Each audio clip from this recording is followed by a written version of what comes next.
From storyflo, this is your daily audio brief for July 2nd. Mason, July 2nd. Markets Desk 5 stories. Watch the tape. Ignore the noise. Let's get into it. First, from Bloomberg Markets. Kochugovindan. Expect Fed to hold rates for rest of 2026. Fed will likely keep the benchmark rate steadier at 5.25–5.50% through the end of 2026, according to senior economist Sri Kochugovindan. He notes that recent price risk data have eased, letting the Fed focus on nudging inflation back to its 2% goal without further tightening. At the ECB's annual forum in Portugal, central bank heads echoed the sentiment that the inflation outlook is improving, but they stressed patience. Walsh's remarks suggest the policy stance will stay unchanged unless new shocks emerge. For listeners who want low-fee crypto exposure, our markets partner Kraken supports Bitcoin, link in show notes. Next, second, from the Daily Upside. Why America's bull market is still running 250 years later. The Declaration of Independence may have been one of history's most bullish filings. The US has already begun celebrating the nation's 250th birthday with Revolutionary War reenactments, big deals at auto lots and, of course, a fist fight on the White House lawn. But for advisors and clients, the anniversary is also a chance to reflect on why the US has been one of history's strongest and most durable investment stories. For much of modern history, America has been the epicenter of global finance. Today, US equities account for roughly two-thirds of global stock market capitalization. While new challenges to growth may arise, America's national spirit has been one of its most surprising superpowers, said Meb Faber, founder and CIO of Cambria Funds. It's almost like there's something in the water, he said. This country was largely founded by immigrants, risk-takers and people who got on the boat. There's a freedom to take a risk and fail, and there's nothing more American than failing. Much of America's success stems from that willingness to embrace risk, he told Advisor Upside. An entrepreneurial culture distinguishes the US from much of Europe and Asia, where startup ecosystems tend to be less prominent. There's amazing entrepreneurs all over the world, but America has structures in place to enable it and also get out of its way, said Faber, who documented America's economic rise in a new book premiering, you guessed it, July 4.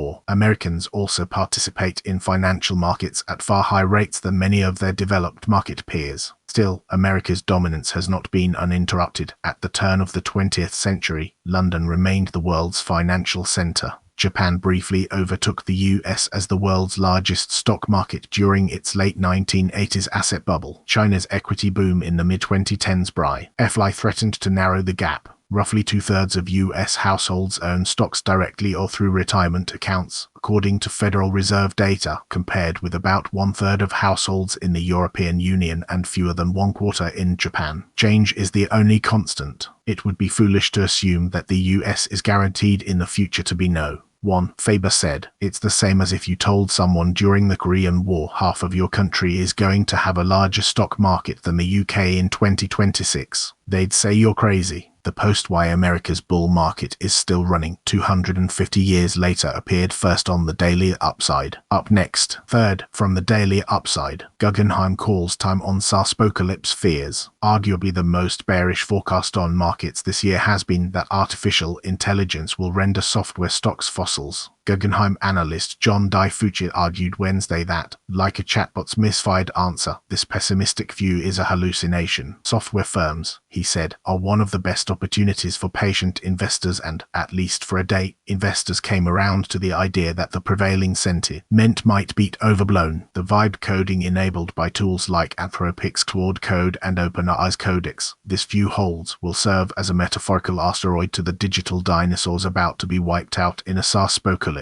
Fear that AI will make traditional software offerings obsolete has been a leading motivator for investors in 2026. The iShares Expanded Tech Software Sector ETF has tumbled 12.4%. At the same time, the Nasdaq Composite, an indicator of the broader technology sector's health, has climbed 12.2%. A rise in redemption requests in the private credit industry, which has led some overwhelmed funds to cap withdrawals, has been partly driven by investors' concerns that they are too exposed to software firms. DiFucci said the deep self has reached the point where it has created a buying opportunity. Valuations imply many software companies will decline into perpetuity because of AI, he wrote in an investor note. We don't believe that to be true. He upgraded software firms Checkpoint Software, Salesforce, and ServiceNow, and their shares rose 2.9%, 4.2%, and 6.6%, respectively. Checkpoint is trading at 12.6 times its forward earnings, and Salesforce at 11.5, significantly lower than a year ago and well below the Nasdaq Composite's average of 23.2.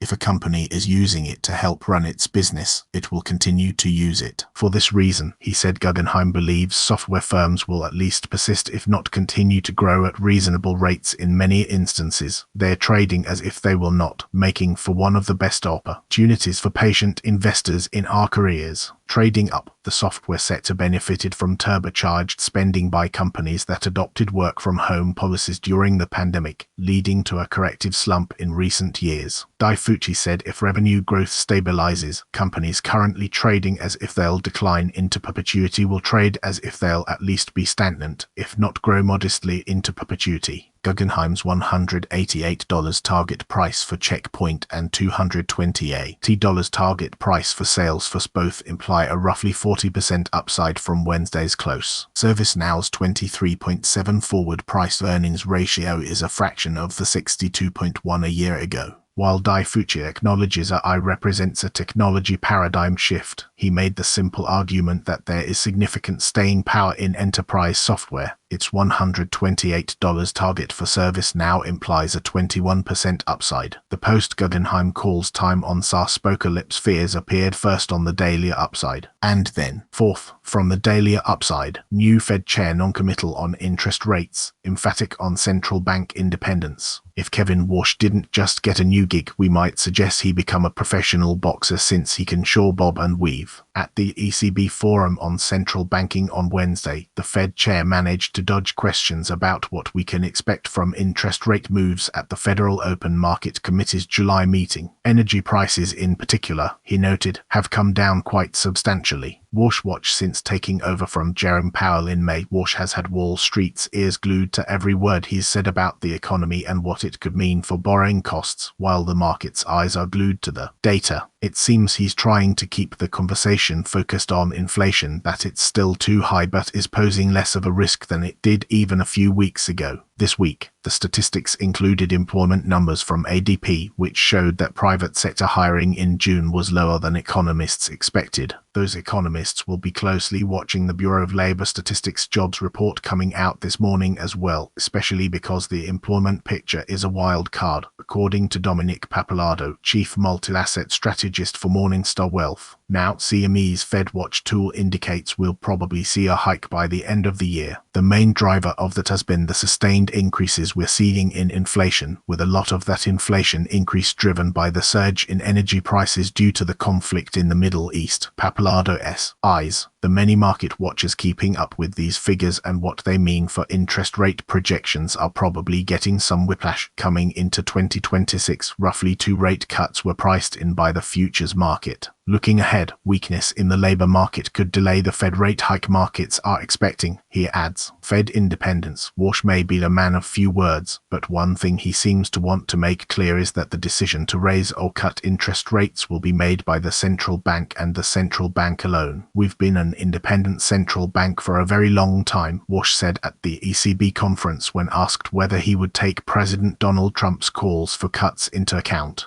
We're going to be an independent central bank at this moment, and you're going to see no changes on that. The post-new Fed chair noncommittal on interest rates, emphatic on central bank independence, appeared first on the daily upside. Next, fifth, from the daily upside, budget-conscious shoppers splurge on General Mills cat treats while skipping cereal. One part of people's budgets is untouchable no matter how thin their wallets get, and that's Fido's portion. The only segment of General Mills sales in North America that rose in the fourth quarter was its pet business, which includes brands like Blue Buffalo and Tiki Cat. The rest of its earnings, reported yesterday, weren't as rosy. The company, which owns brands including Cheerios and Betty Crocker, posted a $2 billion loss last quarter, mainly because of non-cash items. Revenue rose 1% as shoppers skimped, opting for smaller package sizes and sale items. General Mills said yesterday it'll try to scrape together $3 billion in cost savings over the next 4 years, all while innovating in its products. Investors seemed to like the sound of the cereal company's lean and protein-packed plan, pushing its stock up about 9% yesterday. Some aisles are sacred. North American sales of pet products rose 4% at General Mills, with its CEO saying cat growth is on fire. Pet spending has continued to notch gains annually despite tapering from its pandemic peak, but with shoppers driving a hard bargain, General Mills is now trying to make its products worthy of buying even when they're not tagged buy one, get one half off. The cereal seller's biggest upsell seems to be protein, which has swept through the food biz, infiltrating everything from Starbucks lattes to Pop-Tarts. But Crookshanks continuing to get treats isn't enough for General Mills. It cut prices on 2/3 of its products last year to appeal to budget-conscious shoppers. Rival PepsiCo announced similar plans. After its protein-packed Cheerios flew off shelves, General Mills said its product innovation plans will focus on protein and fiber this year. Still sobby, the company's focus on improving its merch doesn't mean discounts didn't work. During last year's fiscal fourth quarter, when consumers felt like they needed a pot of gold to afford a box of Lucky Charms, the retail segment of General Mills human food, not pet food, saw North American sales slide 10%. At the same time this year, that slide leveled out somewhat to 4%. Getting the balance right between prices and sales will be like pouring the perfect ratio of cereal to milk. The post-budget conscious shoppers splurge on General Mills cat treats while skipping cereal appeared first on the daily upside. Up next, 6th, from the daily upside.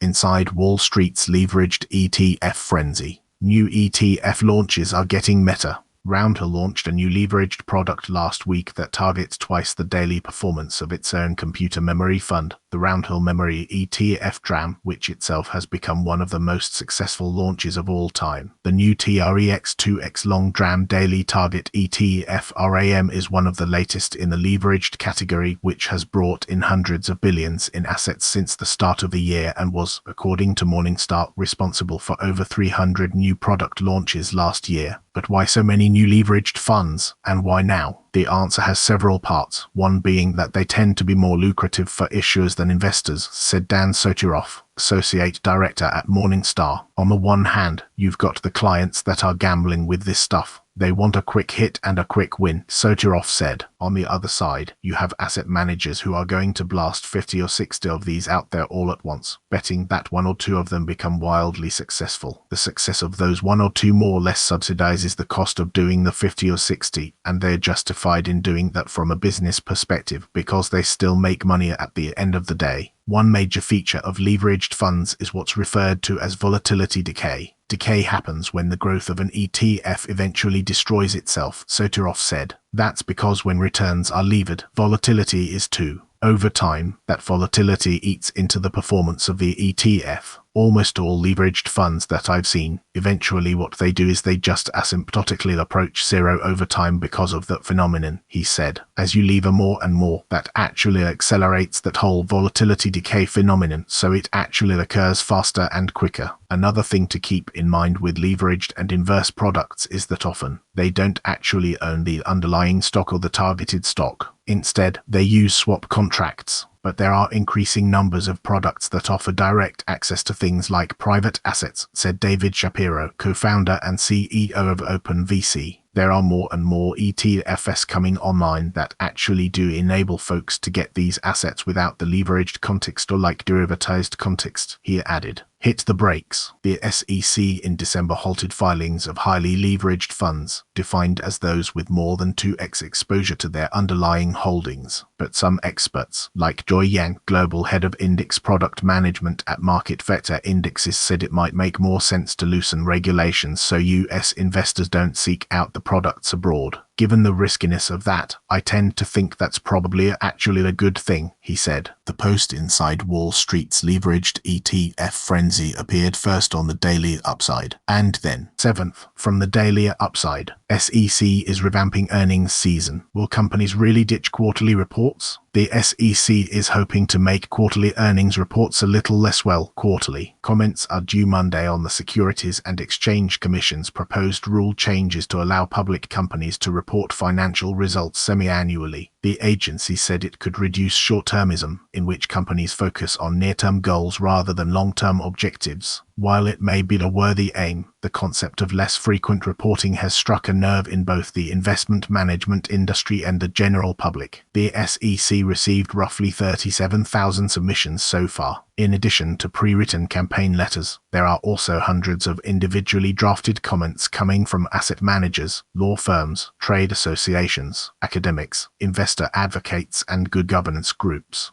The irony is that what seems like a seismic shift may turn out to be a tempest in a teacup. According to Jason Moser, senior analyst at Motley Fool, it's what Wall Street has come to expect, and it's frankly not that burdensome on companies, especially now that I can help you produce earnings reports at the click of a button. Supporters of semi-annual reporting argue that quarterly reports encourage an excessive focus on short-term earnings, while increasing compliance costs and even potentially discouraging companies from remaining public. I honestly think most companies will appreciate the flexibility to do semi-annual reporting, but the vast majority would still continue with quarterly reporting, Moser told Advisor Upside. Supporters likewise emphasize that the proposal is optional, not mandatory, and companies could continue filing quarterly reports if investors demand them. Writing in favor of the proposal, Commissioner Mark Ida emphasized that point, saying the framework should allow market participants to select the optimal reporting period for their business. Issuers will select a reporting period, and investors and market intermediaries will signal whether such period aligns with their expectations. Ida said, there will still be robust reporting rules. He added, companies will continue to communicate important information through means other than the quarterly Form 10-Q. They will also remain subject to requirements to file Form 8-K for certain material events. Opponents, who include Moser and the Motley Fool, worry that Main Street investors could receive less timely information compared with institutional investors, who already possess alternative data sources.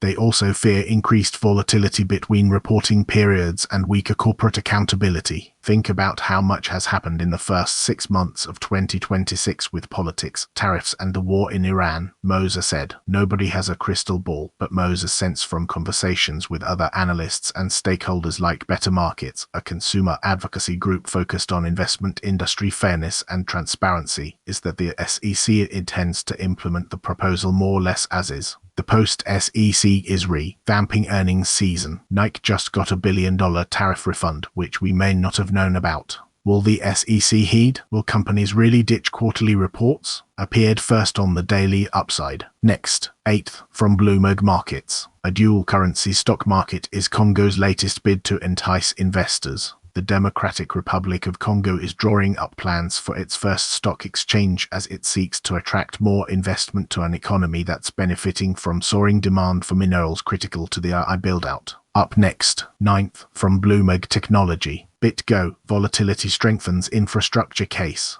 Bitcoin slipped to a 21-month low near $26,000, underscoring the market's recent volatility. Angela Ang, BitGo's APAC managing director, says the dip is sharpening the case for robust, compliant infrastructure as retail speculation wanes and institutional capital steps in. She argues that custodians who can guarantee security and regulatory alignment will capture the next wave of demand, turning volatility from a risk into a catalyst for tighter supply chains. For listeners who want low-fee crypto exposure, our markets partner Kraken supports Bitcoin, link in show notes. And then, 10th, from Zero Hedge. What's behind the plunging won and sudden liquidity collapse in Korean markets? South Korea's won weakened for a fourth day as overseas investors accelerated their relentless sales of local stocks. In response, USD/KRW rose 0.1% to 1,552.60, extending its 4-day gain to 1.2%. That is KRW drop. According to Barclays, pressure from both resident outflows and, more recently in the case of Korea, heavy foreign outflows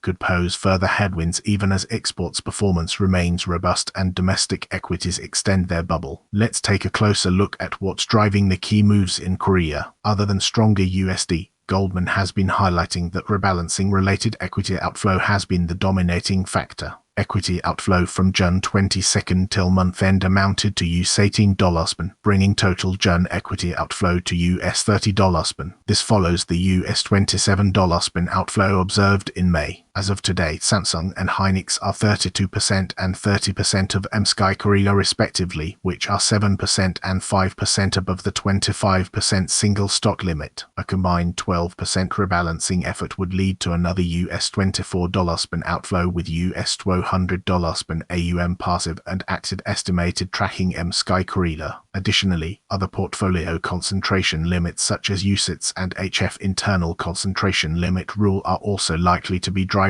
the rebalancing-related outflows. In terms of timing, some fast money rebalancing is relatively real-time, while many real money and passive investors may rebalance at quarter ends, which led to more concentrated outflows. FX hedging need by foreign investors drove RHS upward demand. Goldman estimates average foreigners' FX hedging ratio for Korean equities to be 10–15%, and the hedging mainly happens in offshore NDF market. As of March end, foreigners' exposure to Korean equities was $. Due to the 68% expansion in market cap in KOSPI in Q2, the associated FX hedging need rose by an estimate of $68, $102 bin $1,000 asterisk 68% asterisk 10–15% during the quarter. Other than above-mentioned hedging dynamics, FX hedging demand by USD-denominated total return swaps with leveraged equity underlying provided to offshore clients by local security houses via intermediaries also likely added to FX hedging demand in NDF market, especially as equity market cap expanded quickly in Q2. Sharp rise in borrowing by securities firm was likely the main driver behind tighter onshore liquidity. In particular, with leveraged ETF, the need to post futures margin for hedging positions for securities firms drove the borrowing demand. Local news reported securities firms' commercial paper and short-term bonds issuances exceeded KRW 100 TN each month and accounted for 80% of short-term bond issuance in recent months. Decline of collateral value for securities firms facing offshore counterparties worsens the liquidity situation. This has led to sharp increase in RHS NDF hedging demand, some of which concentrated at quarter end as well. Surge in onshore retail margin trading and leveraged single stock ETFs caused sharp rise in funding needs of local securities firms. When local securities firms face offshore intermediaries on total return swaps, they not only have rising needs to post margins from underlying stock advance, but also from declining collateral value as KRWFX depreciated and KTB sold off. Looking forward, local news reports Samsung Securities plans KRW 600 TN short-term issuance in July, indicating such liquidity tightness is unlikely to ease. Forthcoming BDK hike starting in July per GDLR base case likely also added to the expectation of higher funding costs ahead. Goldman has observed widening of spread between NDF curve offshore and onshore FX swap. These dynamics further increased securities firms' margin requirement in KRW terms, which in turn added to their local borrowing demand. Similar situation happened in late 2022 with KRW and KTB sold off sharply at the same time during BDK hiking cycle. This could be the result of unwinding onshore-offshore arbitrage positions as RHS hedging demand caused sharp surge in NDF points. Looking ahead, if Korean equity continues to charge higher in a volatile fashion, combined with likely BDK hikes, Goldman thinks such liquidity environment is likely to stay or tighten further.